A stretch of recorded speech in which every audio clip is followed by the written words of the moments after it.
All right, so let's get started on today's meeting. So what we're going to be doing today is we are going to continue our look at long-term memory. We're going to finish up our look at long-term memory structure with part 3, where we're going to finish Clive Waring's story.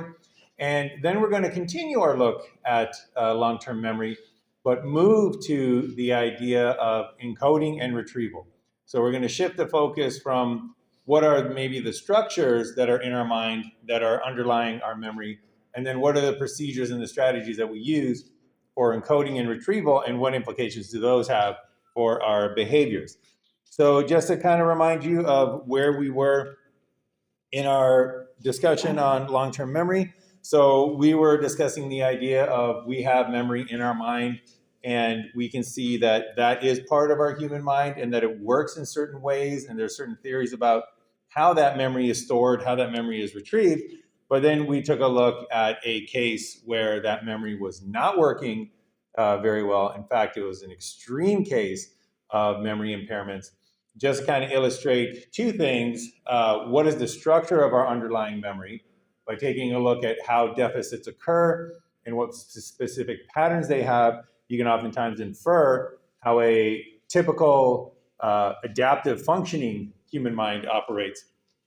And then also just to kind of illustrate how fundamental memory is to our lives. And we're going to see that again today when we take a look at encoding and retrieval and how important memory is to just having a sense of self.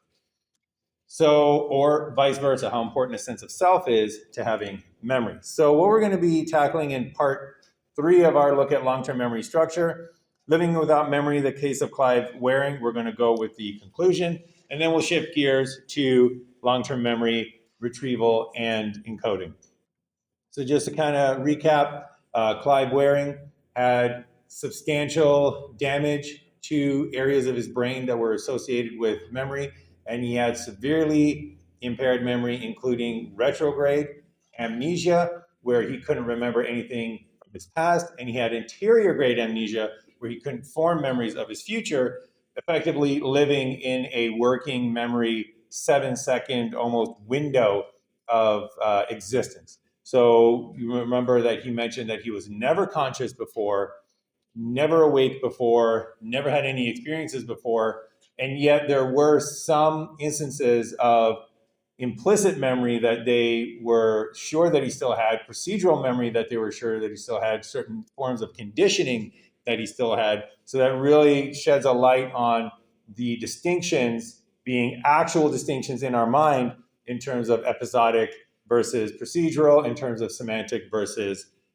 implicit and conditioning memory. And you can recall that Deborah mentioned this with her understanding of how much Clyde still remembered that he loved her. So we'll start it off again on this hopeful note. She goes, "Love was always my way of getting through to Clive. Whatever the circumstances, love stopped him in his tracks. Love brought him up against what was important. Yes, he might not have any idea about what was going on or where he was or if anything that had happened to him in the whole of existence, so no memory whatsoever. But one thing he did know for sure, or did remember for sure, he knew he loved me, he knew I loved him, he knew we were one, and he knew that came before everything." So on that note, let's rejoin Clive Waring. And now we're going to take a look at some of the neuropsychology that's underlying his memory impairments, and then end his story.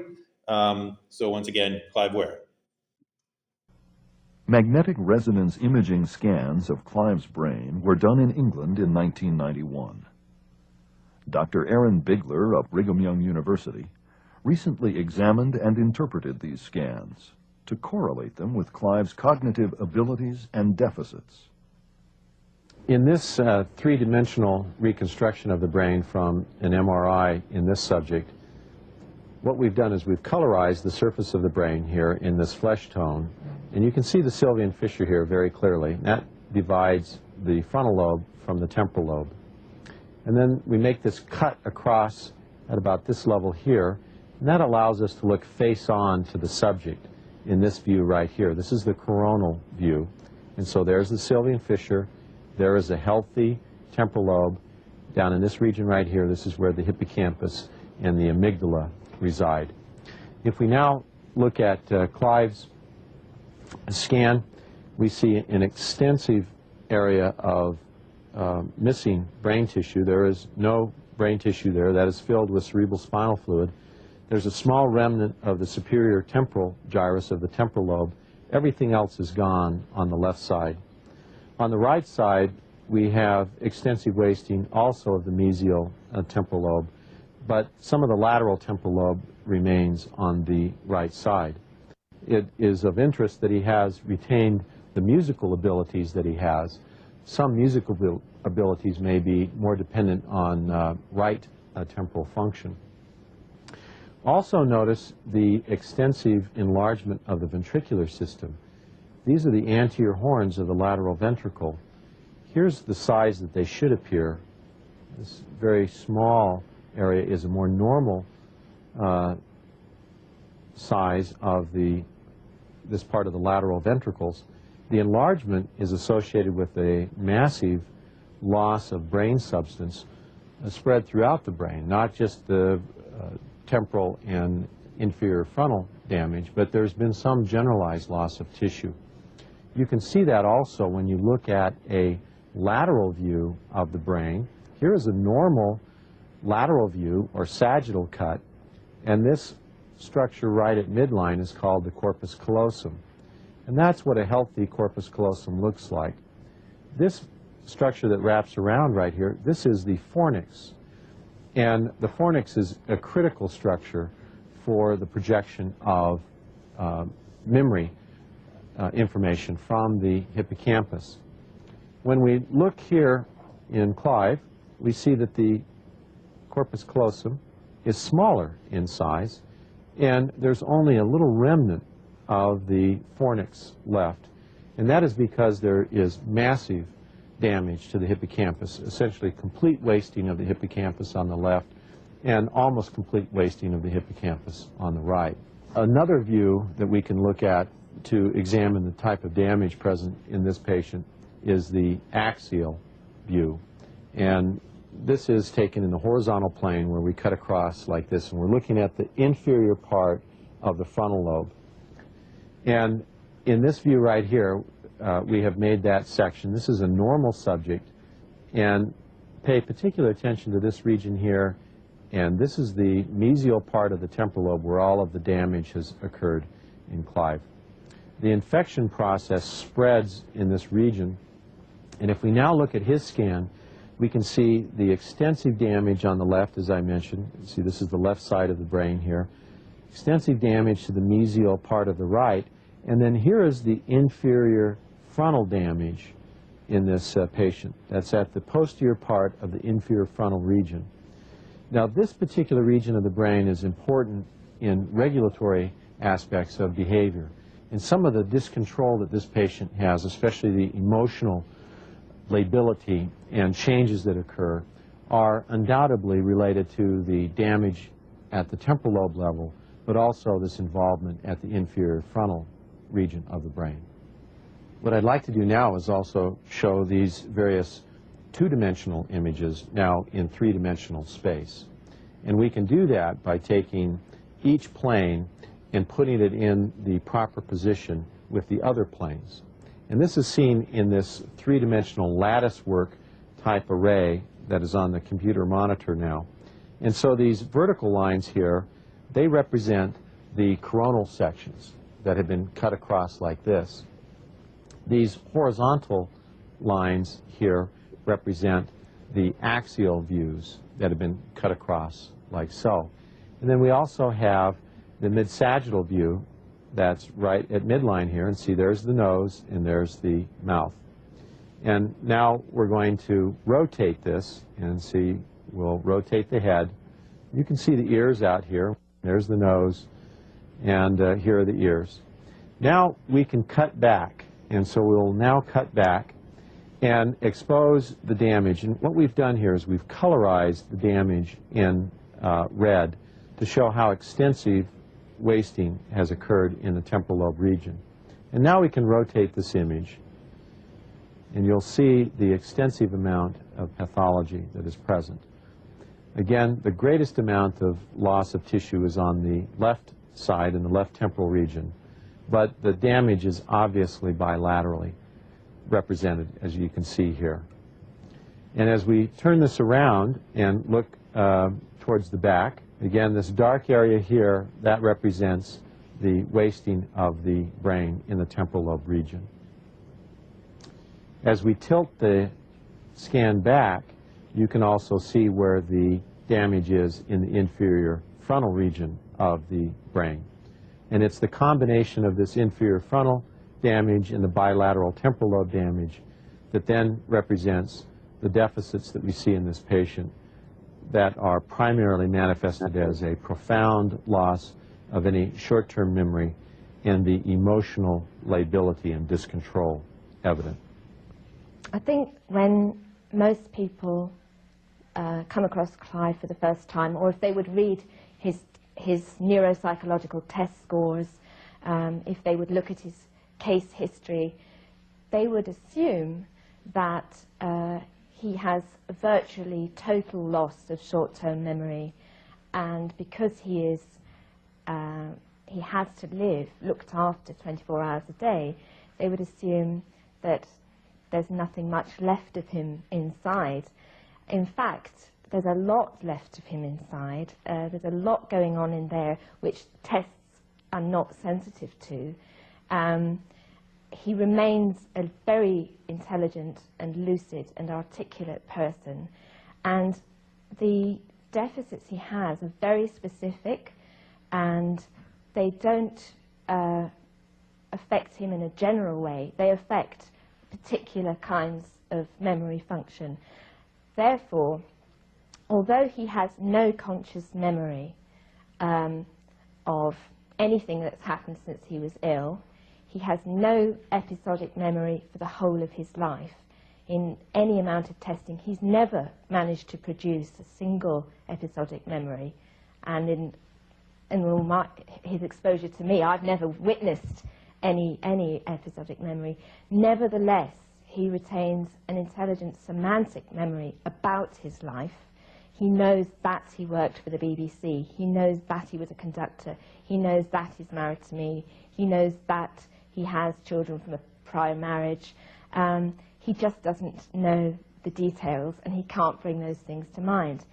Now, the interesting thing is that even though on a minute-to-minute basis he is forgetting everything that happens, he perceives the world around him as you or I would, but everything is erased immediately afterwards. And so moment to moment, he forgets exactly what's just happened. But he does show signs of implicit learning. For example, when he's been watching a video, the same video every day, he now anticipates what is going to happen on the video, although he has no conscious recollection of ever having seen the video before. In other words, learning is going on at a procedural level, at an implicit level, at a non-declarative level, and it is not open to his conscious inspection. He can't, if asked, do you know anything about it? No, never seen it before in my life. But it's there and he can use it, and that's what's helping him now, 13 years post-injury. It's helping him to function as an articulate and communicative human being. As a companion, we have very meaningful conversations, whereas for the first 7 years, we had 3 short loop tape conversations verbatim, repeated verbatim, with the same inflections, the same intonation, the same expressions on his face, so much so that after having the same conversation for 7 years, I couldn't hear what he was saying any longer. Now I can phone him up and say, do you know what happened at work today? And I can have a very ordinary conversation, and he responds, he listens, he follows the train of thought, and he gives me really good advice. So I just wanted to mention, just real quick on that note, one of the things that is really astounding, and I really respect about Deborah, is the fact that she clearly has been massively educated on memory and the memory concept. So everything she said about implicit memory, everything she said about procedural memory, in terms of Clive changing his behaviors and being able to learn new things, not explicitly but implicitly. I mean, I couldn't have said that better myself.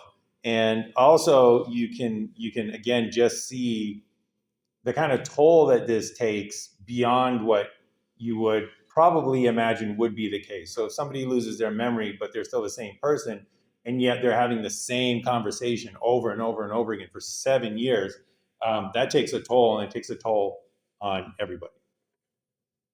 On his face, so much so that after having the same conversation, but in fact this suits him really well because he requires a constant environment, and he finds anyone who doesn't know how properly to talk to him could very easily make him ill at ease, because just the most simple phrase like, "Good morning, Clive, how are you?" contains about 4 big errors. First, a complete stranger, because everyone is a complete stranger other than close family and very old friends. So a complete stranger has just addressed him by his first name, Clive. Second, how are you? How does he know how he is? He's just woken up. It's as if he's just woken up. He has no idea how he is or where he is or what to answer. So immediately he's thrown by, "Hello, Clive, how are you?" So you see, the people who are around him have had to be sensitive to his perception of them and his perception of his existence.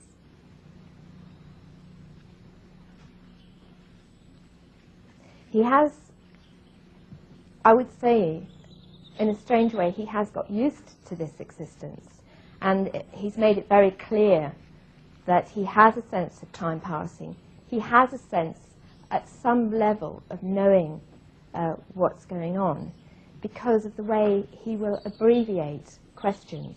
When, for the first 7 or 8 years, he used to repeatedly ask me, "How long have I been ill? How long have I been ill?"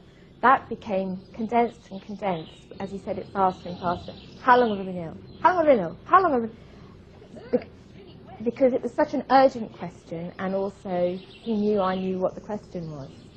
And then it would just be, "How long?"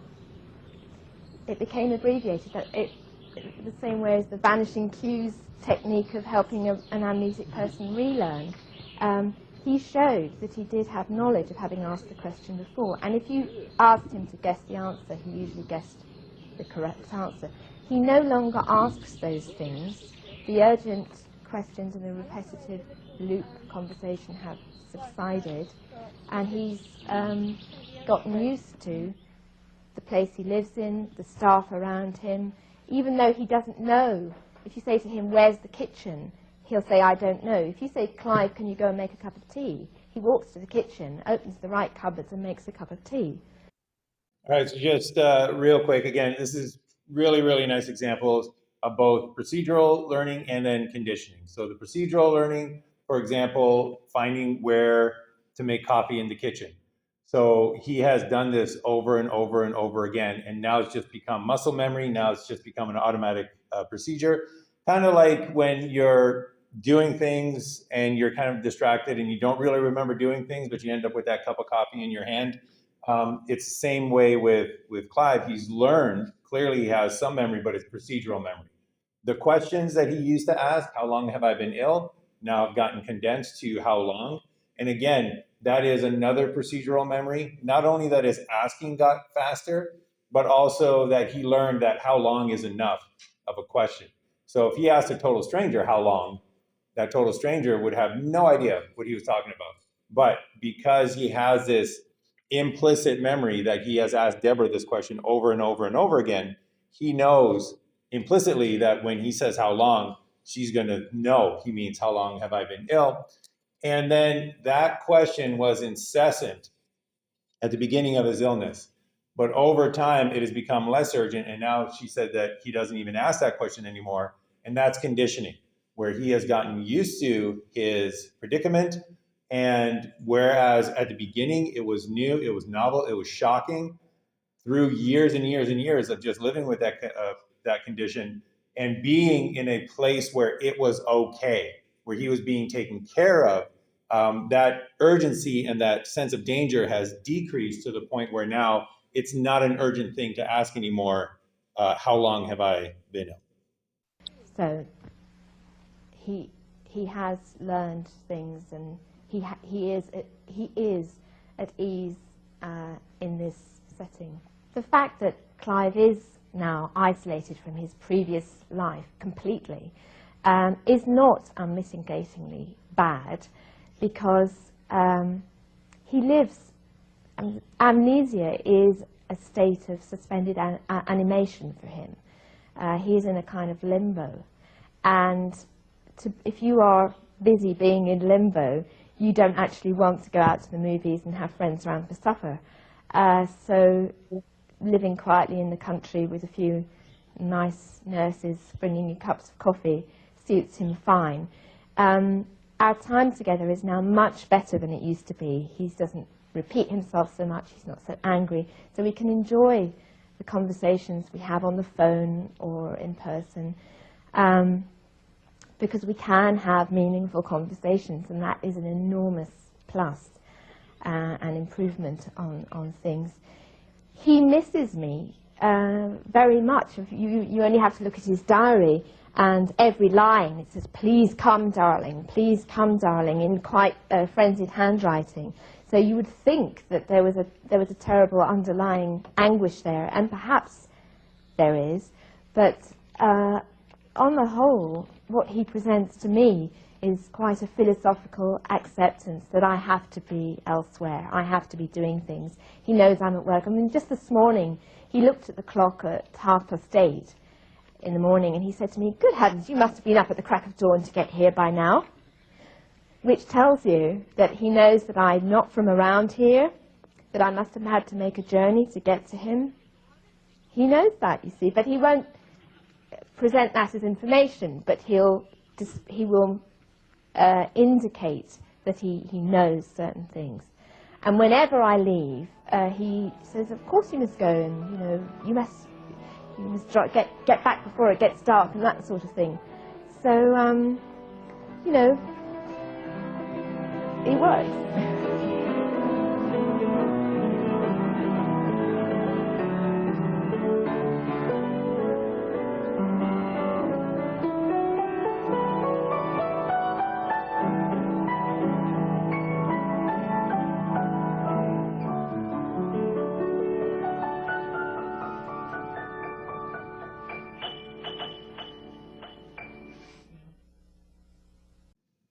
All right, and that is the story of Clive Waring. So any final comments, questions, observations on that before we leave long-term memory structure?